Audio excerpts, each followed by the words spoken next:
Hi, what we're going to do hopefully in this little video is share with you some of the highlights and top insights from our latest Nusic Academy Workshop. The theme was how to succeed in the music industry. Thanks to a little bit of support from the council, we were able to get some people up from London as well as one of Nottingham's most nationally relevant figures, and then they share with you some of their insights on how to succeed in the music industry. Hi, my name is Gilgrass. I work for a content production company called Something Else, working on radio shows for Radio 1 and 6 Music. And I think three most important things if you wanted to get into the music industry, and particularly sort of more journalism review side, is number one, set up your own blog, because it shows sort of commitment and dedication for music, and post about whatever you're passionate about. Try and just network as much as possible. I mean, unfortunately music is a bit of sort of a contacts driven industry, and it is slightly about who you know rather than how good you are. So definitely try and sort of get out there and meet people and be friendly to them and introduce yourselves.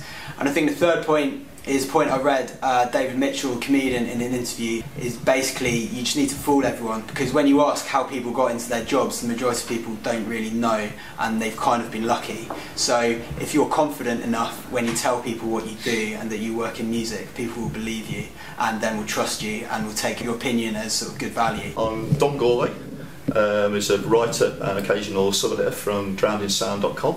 The main thing would be to ensure that you target the right people with your product, because at the end of the day, if you're sending out CDs or if you're sending out music to journalists or to labels that are basically not really into that kind of genre or are not going to take it seriously, then you're wasting your time and everyone else's. One ethic that I've always carried through, even when I've been managing bands myself, is that if you're not capable of promoting yourself, it's going to be so difficult for someone else to do that. And the third and final point is always be true to yourself. Don't sort of like think, well, I've got to try and sound like another artist, or I've got to try and sound like another genre, or I've got to sound like that #1 record. You carry on making the music that you make, and if it's the most eclectic, diverse sound in the universe, the chances are that someone like me will probably go and pick it out. Hi, my name's Sam Potts. I'm the head of radio at Columbia Records.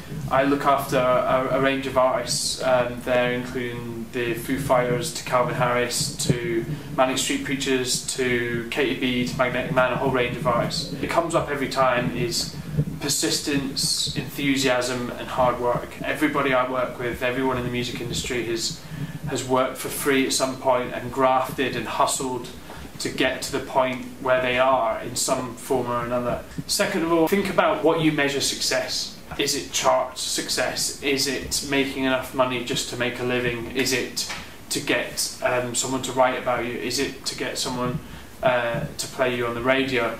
Have a clear idea of what that is and focus your efforts on that one thing. Create a team around you that are enthusiastic and driven and believe in what you're doing, and a team around you is really important. That's essentially what a record label is. Don't be afraid to do anything. I don't think any task or any role is too small or below you when you're starting out. Whether it's making tea at the local recording studio, or whether it's packing envelopes at a PR company, all these things allow you to meet like-minded people and build a network of contacts, and that's one of the most important things in starting out.